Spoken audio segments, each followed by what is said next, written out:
Our speaker today is Alexia. She said she prefers to be called Lexi. Reed Holtum from the Steve Rummler Hope Network. They have been here prior, I think 2 or 3 years ago, and talked. So this is a new talk for me. Lexi is their executive director, and she stated she would handle the rest of her own introduction herself. So either she didn't trust me or it's more complex than I can handle. So Alexi Holtum. You guys are quite, what a joy to be here. I'm so grateful, and it's just always an honor and a privilege to be at any Rotary. But this one's particularly close to my heart. I know a lot of people in the room already. So Don's son, Pete Stiles, Dr. Pete Stiles, is an extraordinary member of my board. He's also on my medical advisory committee. Becky has made donations to the foundation, and her art is actually hanging in my house. So if you have not gone to any of her shows, you should definitely do that. It's also hanging in one of my dearest friend's cabins. And Doctor, you and I were just at the gala on Saturday night for Edina Rotary, and I don't often stand in front of the podium. I think I'm loud enough. Am I loud enough for you guys? All right. Oh, I'm all mic'd up over here for him. So he told me I could wander because I told him I'm a wanderer.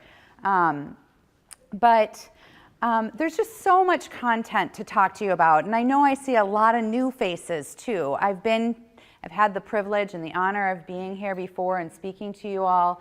But since there's so many new people in the room, let me just give you an overview, and then I'll talk pretty quickly, get through where we're at today, and then in the end I'll try and leave room for questions, and I'll certainly stay as long as necessary to answer anybody's good questions too. So my name is Lexi, and first and foremost, I'm a person in long-term recovery from the disease of addiction. And I'm going to tell you that up front because I want you to know that there are 23 million Americans in long-term recovery from the disease of addiction, so there's hope. Now, Steve was my fiance, and rather than getting the privilege of planning our wedding, I ended up having to plan his funeral. Steve and I were each other's first loves in high school and college.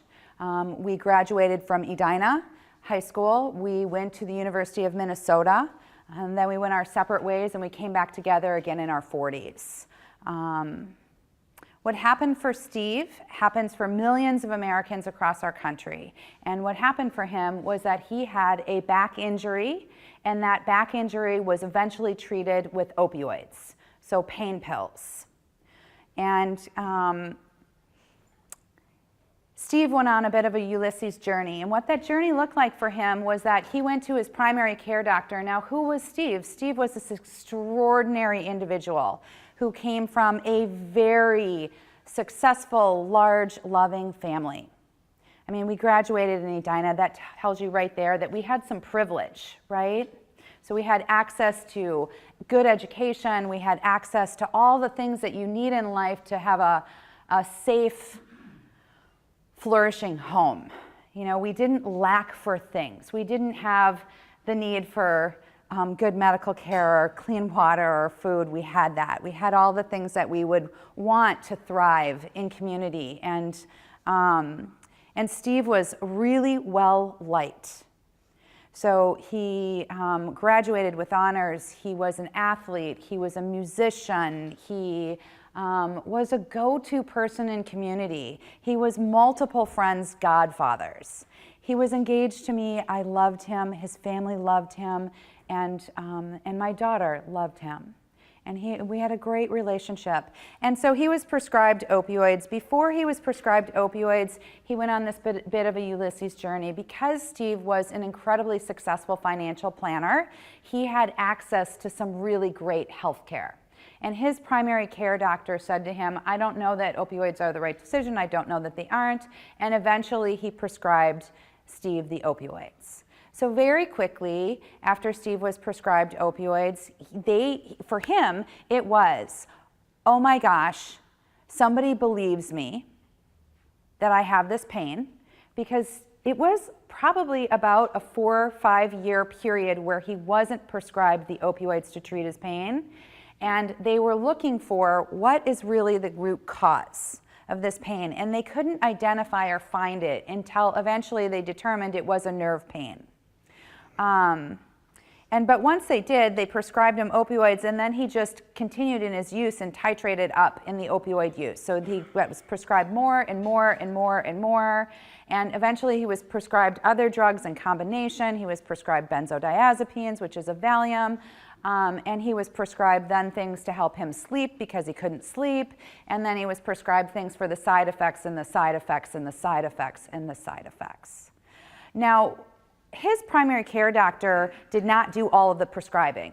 Steve sought out other doctors and got more medication from other prescribers, and eventually he found a doctor that prescribed to him whatever he wanted in whatever doses that he wanted. And this doctor is no longer practicing medicine because, I'm skipping parts of the story in order to condense it, when Steve was in treatment for addiction, that doctor was being brought forth by the DEA to review his prescribing practices, and rather than go to court over that, the doctor surrendered his license to practice. So a multitude of things happened. I, in our household, saw, wow, this is not working. Our lives are falling apart. I love you, and we need to do it differently. Steve's family and I created an intervention for him, and he did go to Hazelden Betty Ford. He got really good treatment, but he didn't get enough treatment. Insurance didn't provide him with the opportunity to be in the treatment facility as long as he needed. He also went to Mayo Clinic's chronic pain program.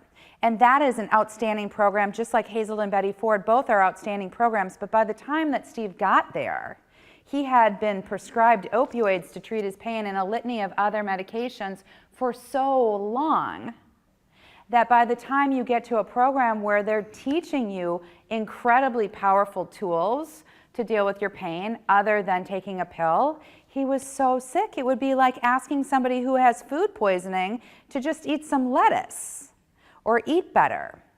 So it's really, how many of you in here have tried to create, how many of you do New Year's resolutions?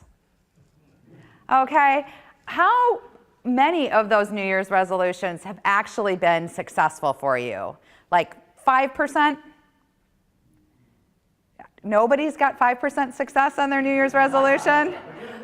Okay, well, that there tells you starting new healthy habits is really hard to do. It's really hard to do, especially when you're so sick. So Steve was really sick. He had 2 diseases. One, the disease of addiction. We know for a fact that the disease of addiction, it's a brain disorder. It's not a moral failing. And we, as a society, have to shift in our thinking process, and it's a hard one. It's a really tough one, because unlike other diseases, it's got some pretty bad behavior that can go along with it. So unlike diabetes, you might choose to eat the chocolate cake even though you're not supposed to. You might choose to not follow the regimen that your doctor recommends for you for diet and health, but nobody is ever going to say to you, I'm going to refuse giving you any more insulin because you are not doing what I told you to do, right? Whereas with the disease of addiction, we are so hard on the people who are so sick. And it's a tough one. It's a really tough one because the behavior can be heartbreaking. So, but we have to do it differently. It is a disease. And we can see that. We see it in science. We see it in brain chemistry. We can map it, track it, see it. And so what happened for Steve was that in 2011, he got out of treatment. He had been through Mayo. He had been through Hazelden Betty Ford. And in 45 days of him being out of treatment, he overdosed and died. And what that looked like was that he could no longer get any more pain pills 4 out of 5 individuals who use heroin in our country today started with prescription pain pills. So what happened for Steve is what happens for millions of Americans, is that he could no longer access prescription pain pills, and he found someone that he could say, hey, get me heroin. Also, I want you to keep in mind and recognize and know that oxycodone, the molecular structure of oxycodone, which is a primary opioid that's prescribed to Americans across our country, is 2 carbon molecules different than the type of heroin that you would buy on the street. So it's 2 carbon molecules different. Every single prescription pain pill that you would be prescribed, that you would use, it physiologically the exact same thing as buying black tar heroin on the street versus taking a pain pill that a doctor prescribed to you. The exact same thing happens in your body and mind. So the chemical structure and what happens physiologically to you is identical. Your brain cannot tell the difference between this was prescribed to me, this was bought illegally on the street. And I'm telling you that because I think that most consumers do not know that. And if we knew that, then we'd be a little bit more observant about what we were willing to be prescribed. Or, for example, the demographic of prescriptions that's increasing right now is peds. So I would pose the question, why is that happening? We are 2 decades into knowing that this is a crisis in our country. The prescribing of opioids to people in our country has caused an unprecedented public health crisis. The #1 cause of death for individuals under the age of 50 is by overdose. 33,000 individuals died of opioids in 2015. Okay? The federal numbers are always 2 years behind the year that we're in. So that's the most current numbers. 20,000+ of those individuals were from pain pills. Another 10,000, 12,000 were from heroin or illegal street drugs, fentanyl. So that's really important to keep in mind, because what do we see on the news? What do we see? We see heroin. We see the glorification of the negative. But really, 2/3 of the overdoses are happening from pain pills that were prescribed. They might not have been prescribed to your son. They might have gotten them from somebody else's medicine cabinet. Or they might not have been prescribed to your daughter-in-law or to your mother-in-law.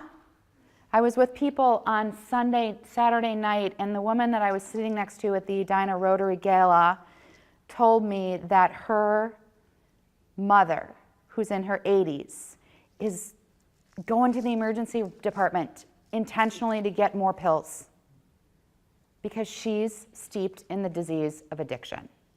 So it's not one demographic, it's not one age group, it's not those people over there, it's all of us. It's senators' children, it's judges and lawyers and doctors and garbage collectors and our teachers and me, right? And my fiance, Steve, who overdosed and died. So that's kind of what the story looks like. Then what are we going to do about it? So there's solutions. There are solutions that we can create, and I'm not checking my Facebook status, I'm just looking at the time.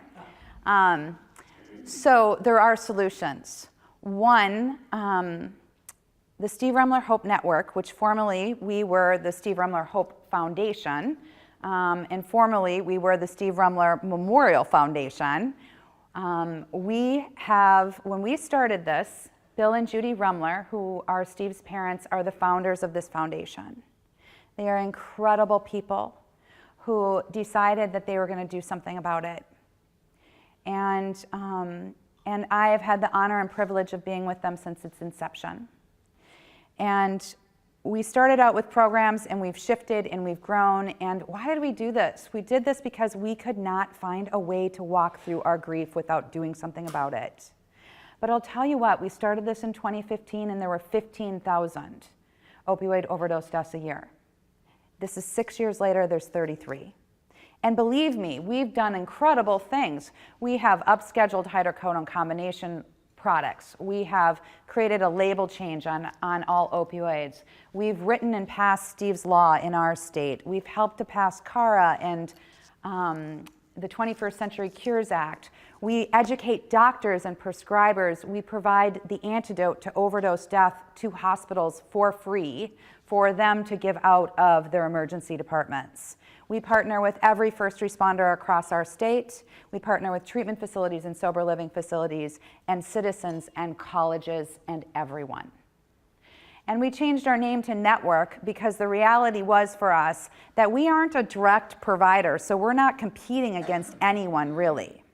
And so why are we a network? We're a network because we have the privilege and the honor of standing in the middle and asking medical doctors, incredibly talented people from Mayo, to come sit with us, with doctors from Hazelden Betty Ford, with doctors from HCMC. And we have the privilege of saying to Representative Baker, who's in the House, whose son overdosed and died from opioids, and Senator Eaton, who's in the Senate, whose daughter overdosed and died from opioids. Representative Baker is a Republican. Senator Eaton is a Democrat. And we have the privilege and honor of utilizing all these resources and brilliant minds and saying, come sit with us at our table and help us create the solutions. And everyone's willing to do that because we don't take a stand about we're not competing with anyone. We're trying to create solutions and provide them as a free resource for everyone. So our 3 programs are Prescriber Education. We've partnered with the Minnesota Medical Association and the University of Minnesota's Medical School, and we ask doctors that are experts in the field of addiction and pain to come and give lectures to 3rd and 4th year students. We underwrite the whole thing, we film it, and then we put it up for free for any prescribers to get their CMEs on the MMA, Minnesota Medical Association's website. You can get there through our website. And we know that 44 states, Australia, New Zealand, and Asia, and Europe. I know Asia and Europe are really big places, and I've asked the MMA, whose job it is to give me the quantify our outcomes, to narrow that down a little bit for me. They're working on that. But that's where those prescriber education lectures are being viewed and seen. And so that's really cool, and it's really powerful because we know all prescribers, no matter what your clinic looks like, have people in it with pain, and every single clinic has people in it with addiction. So we need, and nobody got that education.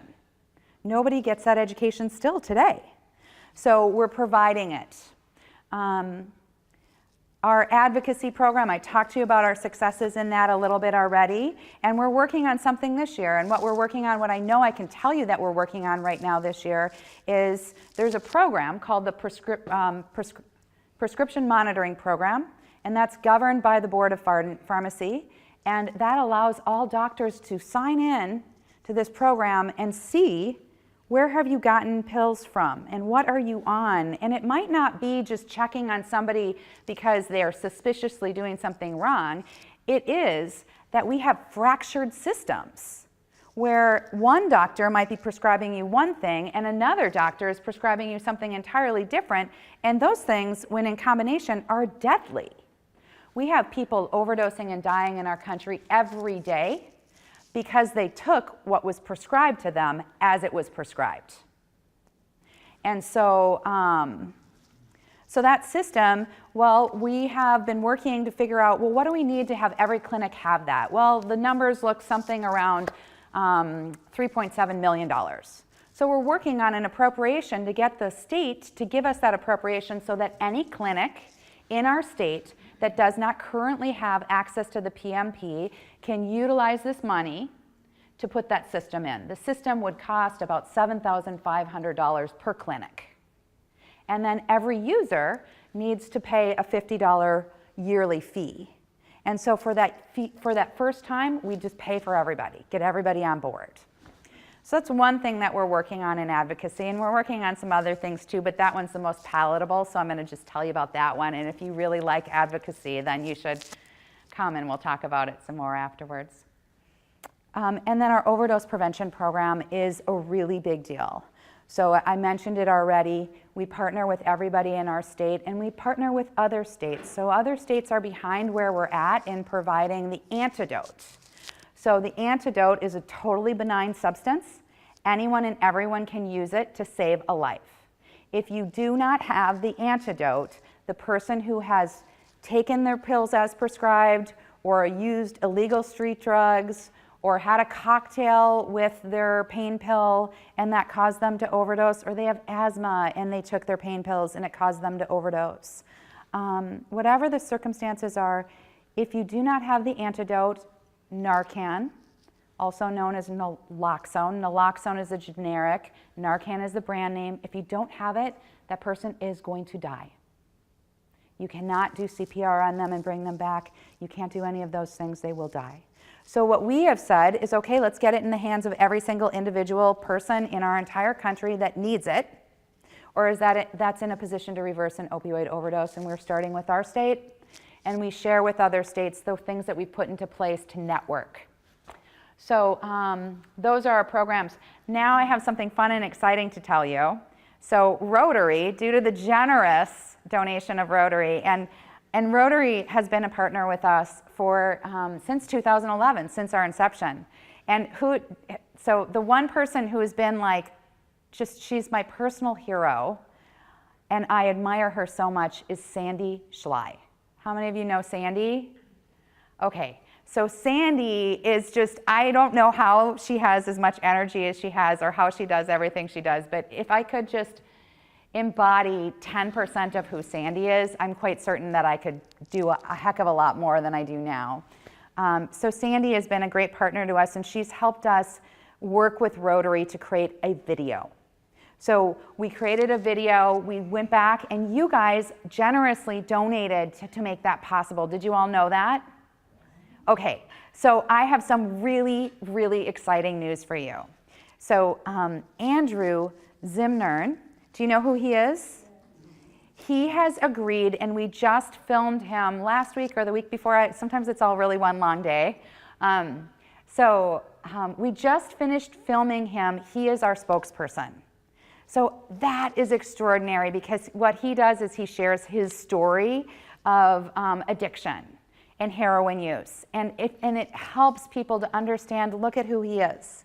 He's this incredible person. I have told him, my palate might not be your food that you make. My palate's not that big.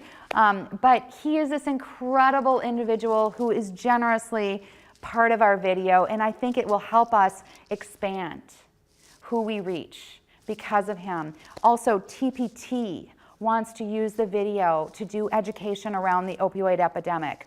Also, the Twin Cities Film Festival decided that this year they're going to, every year they honor a particular issue, and they are honoring the opioid crisis, and they're showing our film on Saturday, October 21st, in conjunction with the FBI film Chasing the Dragon. So they're going to show a short of it. They're going to show a 7-minute version. We have a 22-minute version as well. And they're giving me an award for Changemaker, which frankly I really don't deserve, because really it's because of everybody that we get anything done. It's really about the we. So I'm honored that I get to have that, but it's, I never did anything by myself. It's always everybody. So that's really exciting, and I hope that you all can come. And we have, we're going to have a section that is VIP for Rotary on that day. And so I will connect with your president and make sure I know who wants to come so that you can be there. There will be a panel discussion after with some of the FBI, DEA people there too, talking about the crisis. So one last thing I wanted to do is just ask you to not film them, but just keep it on me. And if you all could just take a second and close your eyes. Okay. Everyone's eyes are closed, so you have anonymity here amongst your friends, except for you back there in the green. You have to close your eyes too. Thank you. So what I want you to do is please just raise your hand if you know somebody who has the disease of addiction. Okay. Of those individuals who raised your hand, can you raise your hand again if you know somebody that's died of the disease of addiction? And of those of you that have your hands raised still, were they in your life personally? Okay. Okay. So you can open your eyes again. So you're an unusual crowd because usually it is more than half the people in the room that raise their hands. And in this crowd, it was about a third of you that raised your hands. So that is very unusual. It's typically much higher. But in your group here, there was about 6 of you that are personally impacted and 2 of you that know somebody that's died personally. So as you look around this room right now at each other, you know each other. You know you're good people. You know that you're committed, you're part of Rotary, you're committed to transforming community because you say so, right? Things happen because of who you are. I want you to understand that addiction, the only way we're going to come out of this is because we stop hiding in the shadows. The only way that we're going to transform and have people stop dying is if people don't feel ashamed and stigmatized, and if they aren't shamed, well, you must have done something wrong when you were raising that kid of yours. That's not the truth. It's no more the truth than it is if somebody in your family that you love has a heart attack. If we do not, as a country, create the resources, stand up, make this change, fund the resources, then coming out of Harvard, epidemiology department, by 2027, our country will have 93,000 opioid overdose deaths a year. If we do not create the change that we want to see, right now we're at 33,000, and those numbers are 2 years old, and it's much, much worse. In Minnesota, our numbers we're in Hennepin County. Hennepin County has seen a 44% increase in opioid overdose deaths from 2015 to 2016.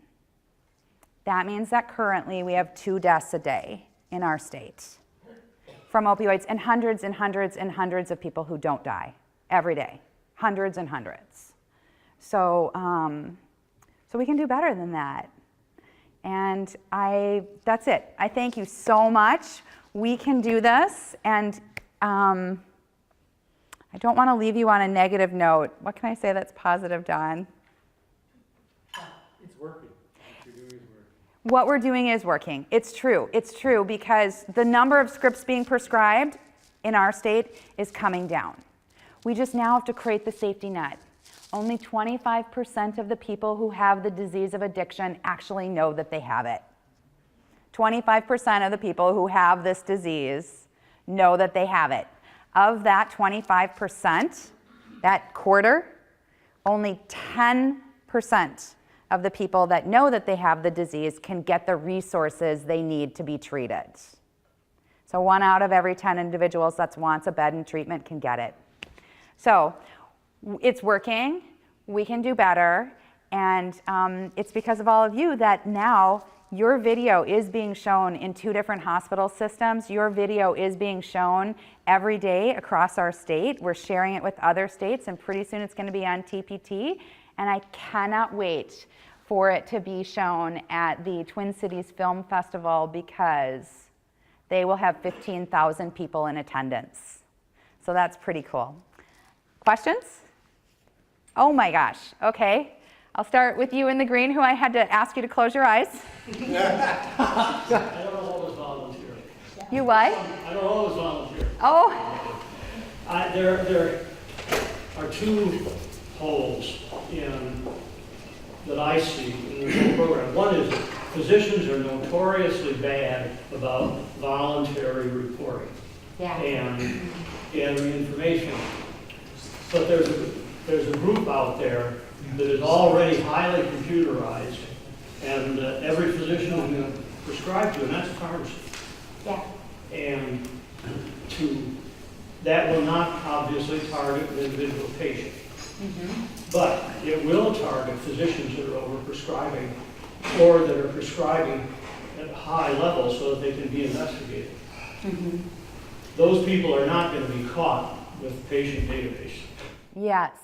So good point. So I'm going to keep it short, but I'm going to address what I think is really, what you're saying is really important. So one of my really great doctors, Dr. Chris Johnson, so I'm surrounded by these brilliant minds, Dr. Pete Stiles, Dr. Chris Johnson, Dr. Charlie Resnikoff, Dr. Ann Pilkus. Chris likes to say that most doctors go into the field of medicine because they really want to do good. Most doctors do. Occasionally, there's the doctor that wants the cool car or the cute girl. That's how he puts it. But most doctors really go in, or the cute guy. Most doctors go into the field because they really want to do good. Here's part of the problem. The FDA is 50% or 60% of the FDA is funded by the product manufacturers that are making those products. So there's a conflict of interest there. We as a society could choose to fund the FDA so there's not this revolving door of people who are overseeing what's approved for the market, and then they're going to work for pharma. And then they're coming back into the FDA, and then they're going to work for pharma. So if we wanted to do that differently, we could as a country, but that would probably mean that we'd have to find the money to fund it. It would absolutely mean. Then the other thing is that doctors right now, they have a window of time like 6 to 13 minutes to see their client. And I don't know how anybody can see somebody in 6 to 13 minutes and do anything other than prescribe a pill or give them a surgery.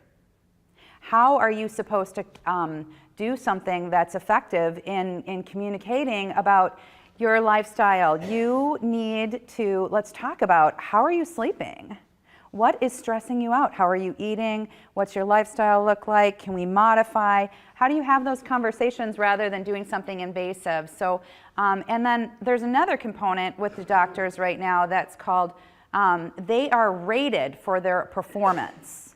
So they're rated and judged for their performance. Well, they should be, to some degree. There should be some sense, but the way in which it's done right now is really a bit like telling the 4-year-old that they get to choose dinner, or if they don't choose dinner, they can write you up, and if you get written up 3 times, well, you might be out of a job, right? And so these are the things that doctors are up against right now. And your point, we don't have a system. Why is it that we allow doctors to have a DEA number to prescribe highly addictive medicines, but we don't require any education of them to be educated about the addiction issue? Could we put a mandate in that says when you renew your DEA license, you have to have a certain number of hours of education? That might be an addiction. That might be, but doctors are in a really interesting position because they are a very strong lobbying group. And they should be, and they want autonomy because not every situation is cookie cutter, and they want the ability to do that. But you're right, there have been efforts on the Board of Pharmacy's part to make the PMP mandatory, to make it more stronger, and it's never passed.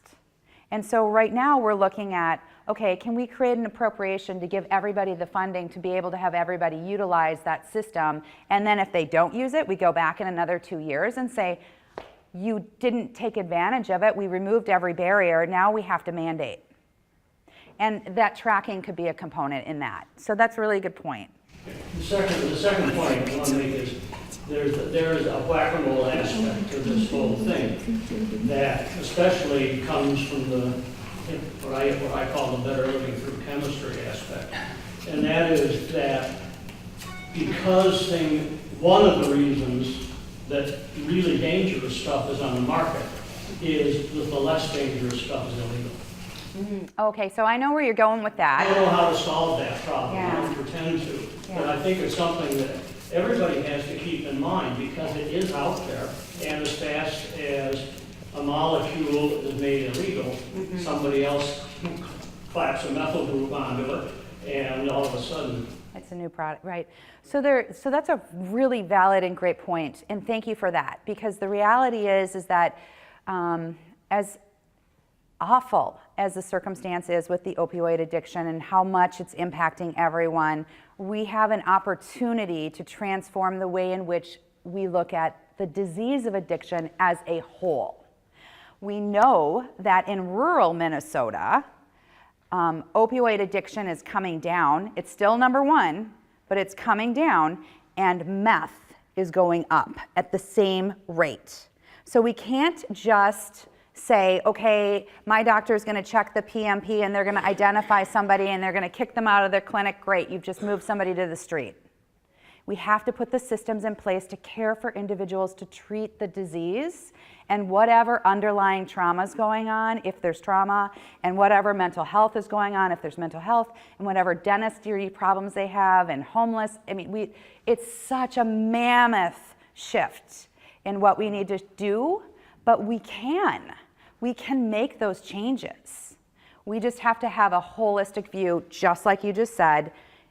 We can't whack-a-mole over here and then not expect it to pop back over here if we didn't treat the disease, if we've just cut off one substance, right? So I maybe did you have a, yeah? You're done?